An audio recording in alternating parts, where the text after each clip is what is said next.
Ranger Bill, warrior of the woodland. Ranger Bill, warrior of the woodland, struggling against extreme odds, traveling dangerous trails, showing rare courage in the face of disaster. In the air.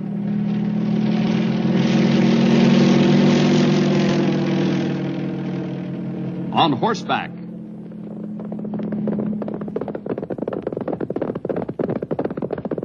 Or in a screaming squad car.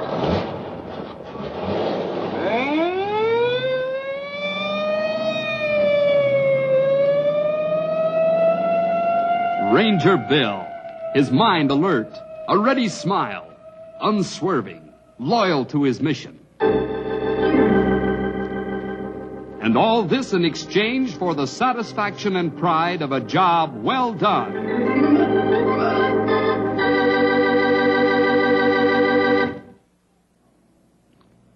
Hey, who messed up my room?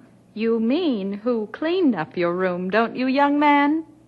I did it. Aw, Mom, you know I can never find anything after you mess around in here. Well, you won't have to worry about me messing around anymore. Today is the last day I ever planned to clean this room. You could have saved the trouble of even doing it today. What I mean is, from now on, you are going to be responsible for keeping it tidy. Okay. I think I'll go outside and Just one little moment, Norman Clark. I'm not through with what I have to say. But, Mom, I know that every time I clean this room, I say that it will be the last time. And then I turn right around and clean it again. But this is the last time. No more messes in here. No more little animals. This little room is going to be kept spick and span at all times, and you are going to keep it that way. Hey, you're really serious, aren't you? Yes, I am. And just to show you how serious I am, you are going to stay in here this morning and get used to seeing your room clean. What? You heard me. I'm having you stay in this room all morning to help you remember that I want this room kept clean at all times. How come you're getting so mean about it? Maybe I just haven't been stern enough about it in the past, Norman. You're old enough to take on a little responsibility, and I think this room is as good a place to start as any. Yeah, but to stay in You heard what I morning. said, Norman. I just want you to get used to a clean room. I have to get back to work now, so I expect you to do as I say. Your room is clean now, and I want you to leave it that way. It's clean now, and I want you to leave it that way. Boy. So I'm supposed to leave it that way, huh? Okay. I will leave it that way. Move over, birds. If I'm old enough to take a little responsibility around here, I'm old enough to take it anywhere.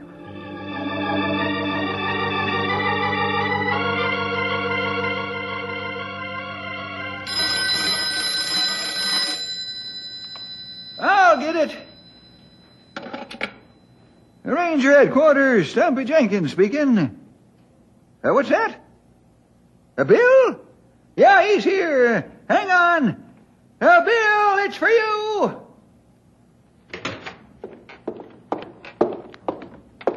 Feller here asked for William Jefferson. I didn't know who he meant at first. Thanks, old-timer. I'm not even sure I'd know. Hello? Yes, this is William Jefferson. Who's calling, please? Yes, I'll hang on. Who is it? I don't know. The operator's making the connect... yes? Hello? Who? Oh, Hugh! How nice to hear from you. Who? Hugh who? Sounds like I'm calling somebody. Yoo-hoo! Just a minute, Hugh. Stumpy, please. I'm trying to hear what he's saying. Who? An old friend, Hugh. Hugh who? Oops, there I go again. I'll tell you later, Stumpy. Now, please. I ain't saying another word. Hello, Hugh. No, everything is fine. I was just finishing a little business with one of my men here. Hugh, who? Where are you calling from, Hugh? You are? Oh, that's terrific. Yes, of course I'd like to see you. You can? Oh, that's fine. We'll look for you later on in the day then. Yes. Okay, Hugh. Goodbye. Stumpy, do you remember my telling you about that Englishman I met at the last Ranger Conference? Hugh Fitzhugh-Fitz? Hugh Fitzhugh-Fitz? That's right. He was over here observing methods of plant and wildlife conservation. Well, anyhow, he's back, and he's coming here. I'm sure you'll like him a great deal. An English feller, huh? You think I'll be able to understand what he's a-saying? I think the trouble may be in the other direction. Well, what's that? I'm sure you'll be able to understand him, old-timer. I hope so, at any rate. I know he'll want to be shown around the area, and I'm not even partly done with all those reports. I'll be counting on you to do most of the guiding. You think I ought to get into a better press uniform or something? No, I don't think so. Well, don't look so worried. You was just an ordinary person. Now, let's sit down for a minute and plan some sort of route for your tour. I imagine he hasn't got a whole lot of time, and I know he'd like to see as much as possible.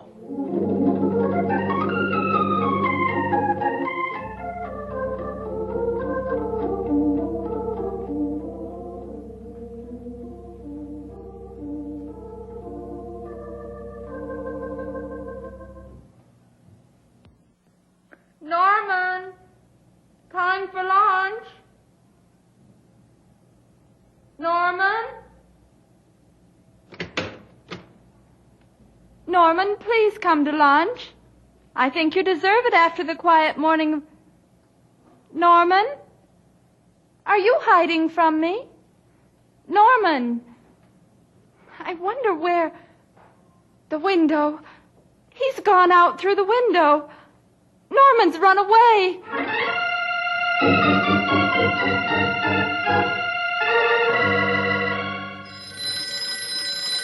I've got it. Ranger Headquarters, Bill Jefferson speaking. Oh, hello, Mrs. Clark. No, we haven't heard anything about Norman. Should we have? Run away? I see. Well, Mrs. Clark, I wouldn't worry too much about it. That's right. Well, for a couple of reasons.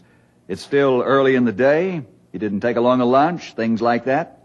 I've heard some of the strangest conversations into that phone today. I can't make this one out at all. That's right, Mrs. Clark. I think he'll get hungry and probably be home before dinner time. Well, if he doesn't show up by then, give us a call. He couldn't get very far. Say, why don't you check with Cal over at the sheriff's office? Maybe they'd... Oh, you did, huh? Well, as I say, I wouldn't worry for a while yet. That's all right, Mrs. Clark. Right. Goodbye now.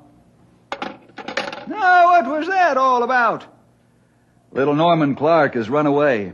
At least his mother thinks he has. I doubt it, though. Well, if there's trouble of any kind at all, call the Rangers. They don't have anything else to do. Well, what was that all about? Oh, I don't know. I guess I'm a little on edge about this visitor of yours today. I just don't know what to think about him. I say, am I at the right shop? You certainly are. Come on in. We were beginning to think you'd lost your way. And this must be Stumpy Jenkins. I've heard a great deal about you from William. From who? Oh, Bill. Howdy, it's nice to meet you. Sit down, you. Tell us all about what you're doing here and the like. Oh, thanks. Well, actually, I'm here at my own time. Is that so? Well, rather. You see, I had such a delightful time when last I was in your country that I thought I'd spend my holidays here this year. So, here I am. Well, then, you probably ain't in much of a hurry. No, I ain't. Aren't. Am not. I guess we could all relax. Stumpy and I were trying to plan a tour of our operation here that would be the most comprehensive and at the same time the most economical. We were? That just means see the most in the least time, Stumpy. Oh, yeah. And that's what we were trying to do, all right. Oh, well, I really appreciate your efforts on my behalf. I am, as you surmise, quite anxious to see your methods of operation here, but there's no rush at all. I say, it is especially warm in here. I was noticing it, too. It's hot as an oven. It ought to be. This here is where we bake our bread.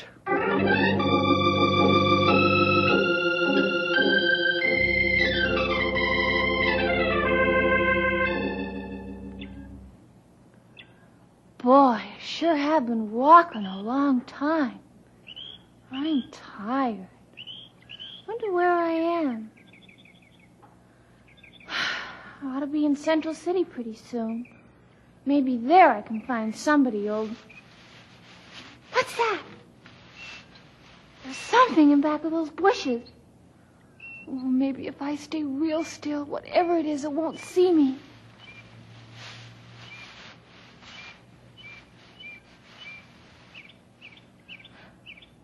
It's gone, whatever it is. Whew. Maybe I better go back home. I'm getting hungry. I forgot which way I came from. I don't remember the way to go.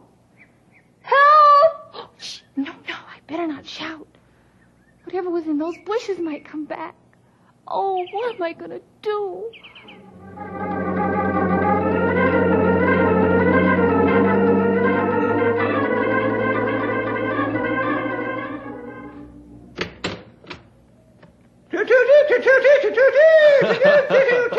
I say, now don't you look, well, proper. Well, how do I look? I'm speechless, Stumpy. Absolutely without words. He practically forced me to lend him that outfit. And that's not the half of it. We're actually going hunting. Hounds, horn, and all. I never would have believed it. Stumpy Jenkins, rough, hard as nails forest ranger in an English hunting outfit, complete with riding breeches, red jacket, cap, and all. Well, I must admit that I never saw anyone back home quite that way in a hunting costume. I believe the posture helps to make it look so comic. What's the matter with my posture? Well, old-timer, I've never seen an English gentleman who is quite as bow-legged as you are. Nor have I. And I really must get a photo of this. It defies description. Well, you can laugh all you want, but I noticed a lot of admiring looks as we came up the street just now. You mean you actually appeared in public looking that way? Of course I did. I ain't ashamed of this suit. It's what any decent sort of chap would wear if he was going fox hunting. I'm afraid you'll have to look long and hard before you'll find a fox around here. What are you talking about? This is good fox country. I know, but if they get one look at you dressed like that, they'll outrun the dogs getting away. Dogs? Hey, that's right. Our dogs are probably ready, Hugh. Dogs? Really? I thought you were kidding. Oh, Stumpy has gone to no end of trouble to obtain the use of a small pack of hunting hounds from a local breeder.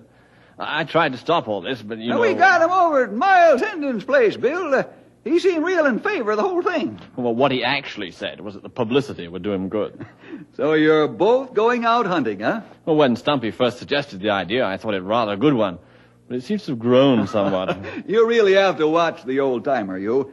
And once he gets started on an idea, there's no way of predicting where it'll end. I don't know what all the fuss is about. Nobody seems to think that Hugh looks funny, and he's wearing the same things I am. Well, after all, old fellow, I am British. Oh, yeah. Well, old chap, shall we tally-ho over to the hunting grounds and have a go at it? Hunting grounds? The natives hereabouts call them the forest. Oh, shall we pip off, Hugh? Rather. And when we return, I would like tea and crumpets. Yes, sirree. I'll have tea, and you can crumpet all you want.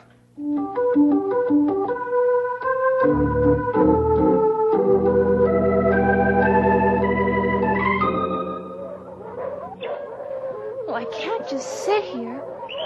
I'm too scared to move. What's that? Sounds like somebody's playing a horn. And all the dogs. Hey, maybe it's somebody coming. They're looking for me with bloodhounds. Boy, if Mom sent him after me, she must really be upset. Oh, well, I kind of messed up running away anyhow. I might as well turn myself in. Maybe they got something to eat with them. I'm really getting hungry.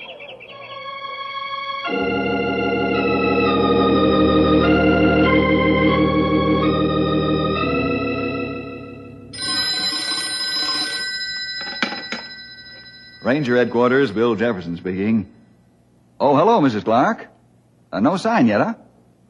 Now, don't worry. Yes, I think he's probably tried to run away. But you know as well as I do that he couldn't have gone too far. What's that?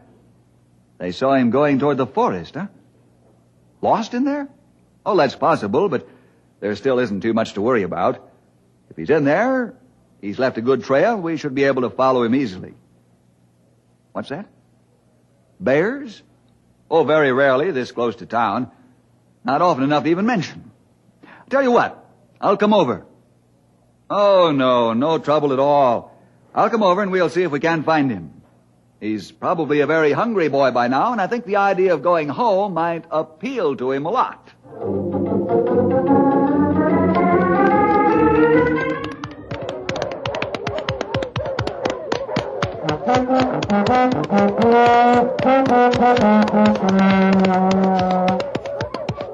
I don't see how you can blow this thing and ride at the same time. I can't hold her steady enough. Oh, it takes practice, old man. And then, too, our riding styles are quite different, you know. If I sat that straight in the saddle, I'd break my back. Hey, it appears as though the dogs have caught on to something. They seem to be running in a more directed fashion. Whoopee! That fox had better run for it. I say, we'd better run for it ourselves before we lose the dogs.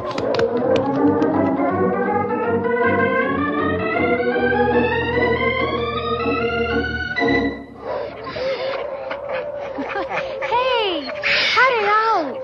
Hey, quit licking me. Your nose is full. Go on. Okay, so you found me. I'll collect the dog, Stumpy, and you can see if the lad's hurt. Righto!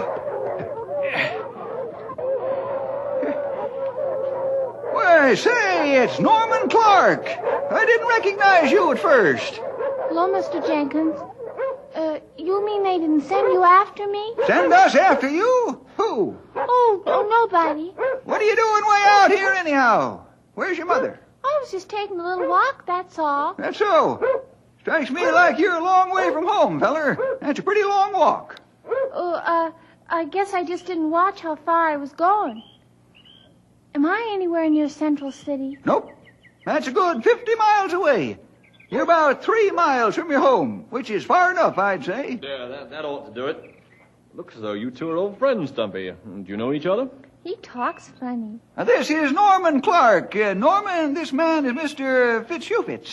Why are you both wearing those funny suits? Oh, this is the way some people in my country dress to go hunting, Norman. Does it make the animals laugh? You know, I never thought of that. Now, hold on there, young feller. You're doing a pretty good job of changing the subject. That ain't telling us what you're doing out there. Are you with your mother? No. I say, you don't suppose he's run away, do you? I not only suppose so, but I'm pretty sure of it. It seems like just before you arrived today, we got a call that this here young'un was missing. Is that it, Norman? Are you running away? Yes. What on earth for? 'Cause I don't like to take orders all the time. Oh, my. Can't do nothing I want to. Such as? Well, like having pets in my bedroom. I didn't know you had any pets. Well, I don't like some kids do, but I mean pets like I find outside. You know, field snakes or turtles or sometimes even a little mouse. My mother won't let me keep any of them. Oh, that's easily understood, isn't it? It is? Of course. Women never like mice. Well, for the life of me, I can't think why. Oh, it's all just sissy stuff. Most of the time they scare the mice more than the mice scare them. Well, that's very astute, young man. Huh? He means you're right. Oh.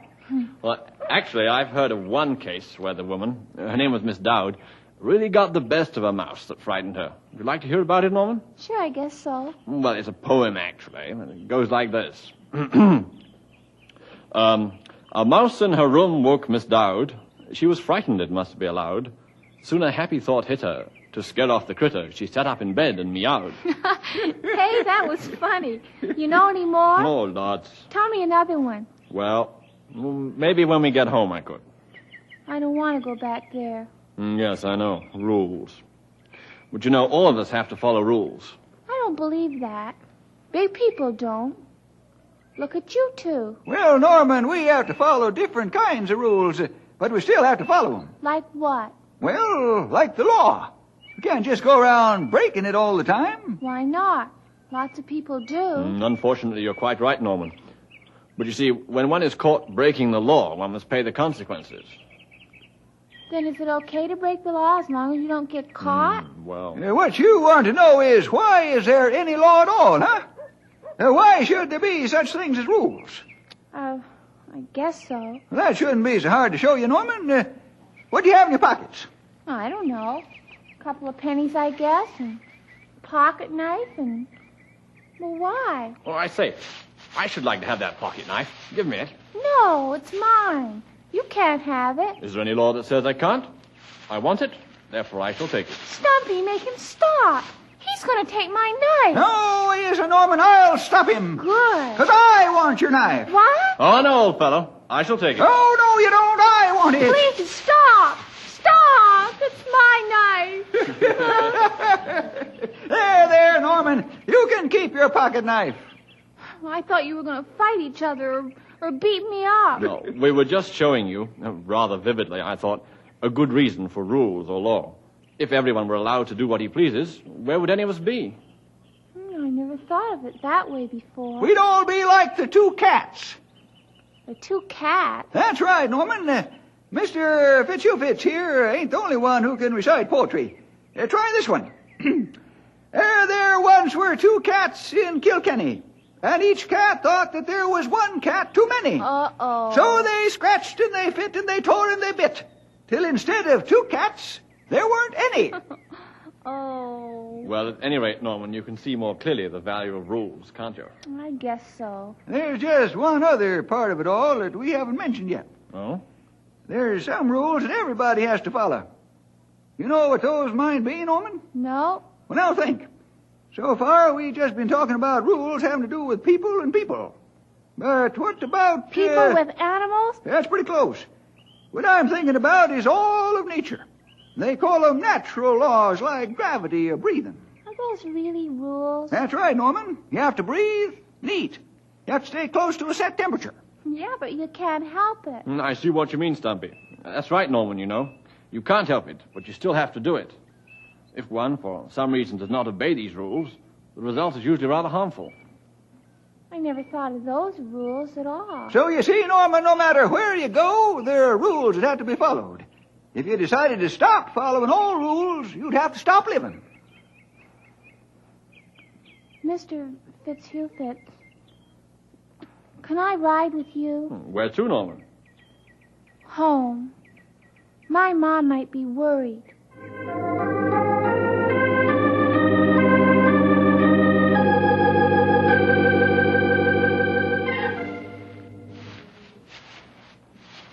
Looks as though he went through here, Mrs. Clark. He certainly came a long way. I'm really worried, Bill. Maybe I was too hard on him. I'm afraid that's one question you'll have to answer, Mrs. Clark. Oh, Bill, sometimes I just don't know what to think. Ever since Norman's father passed away, I've had such a hard time with him. I'm sure that's true. And I know that sometimes I tell him to do something just to get him out from underfoot. I know how easy that is to do. Sometimes when I have a great deal to do, I'm very tempted to make a lot of hasty decisions and get people doing things so that they won't bother me. That's it exactly. I'm afraid I do that to Norman more than I should. You think that's why he ran away? Yes, I do. Hey, the trail looks like it's getting fresher. I think we must be getting near him. Bill, what will I say to him? Let's stop here for just a minute, Mrs. Clark. Now, stop me if I'm meddling in your business. I really wouldn't say anything if you hadn't asked me. You know that. I know that, Bill. You know, I've found out in working with fellas in various clubs and camps and things that there are certain better ways of approaching them. Ways that won't cause as much rebellion and trouble. You seem to get along very well with them. Oh, I think some of that is the uniform, the idea of my being a ranger. I'm sure if I were their father, I'd have a few more problems with them. But anyhow, about approaching a young fellow. There are some very simple things that might mean a great deal of difference. One of them is that we adults seem to forget that each child is as much a real person, an individual, as we are. And as such, he's entitled to as much consideration and respect as we would give another adult. I know, Bill, but sometimes I just don't have the time to go into it all. Can you use that excuse when you're talking about another adult? Many times you have to take time with other adults. If you don't, there are hard feelings. And it isn't too different with the younger set. But Norman doesn't understand the way an adult would. He's only a child. That's right. But you owe him the opportunity of trying to understand. I sometimes feel that if you can't explain the reason you say or do something to a child, you'd better check into it yourself. I agree with what you say, Bill. But it'll be hard to really do these things. I don't think that how easy a thing is any indication of how right it is. What's that? It sounds to me like we've found Norman, Mrs. Clark. But it also sounds as though we aren't the only ones.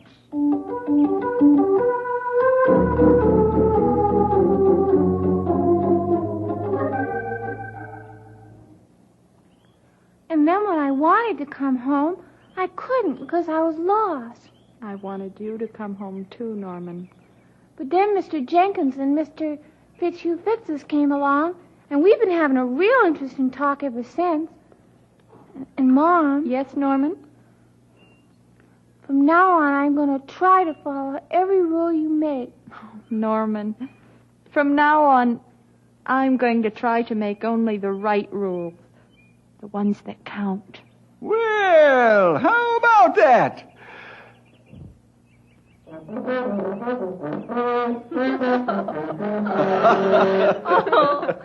you don't blow it anywhere near as good as Mr. Fitzhugh Fitzes.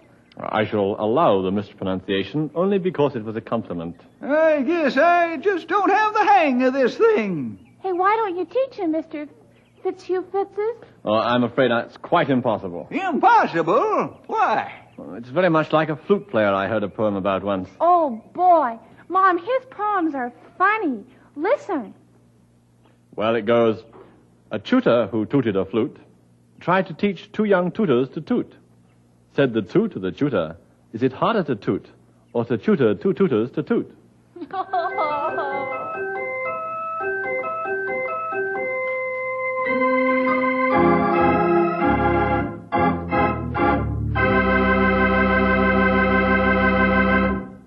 Well, boys and girls, we'll be tooting your way again next week for more adventure with Ranger Bill!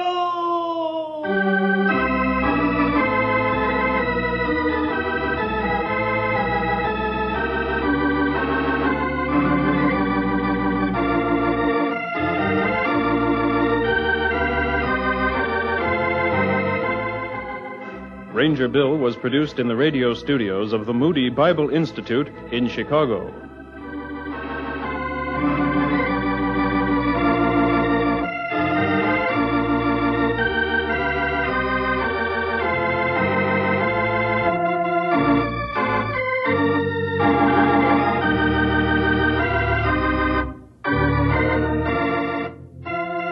This has been a presentation from our Moody Broadcasting Network archives. To learn more about MBN, go to our website at mbn.org.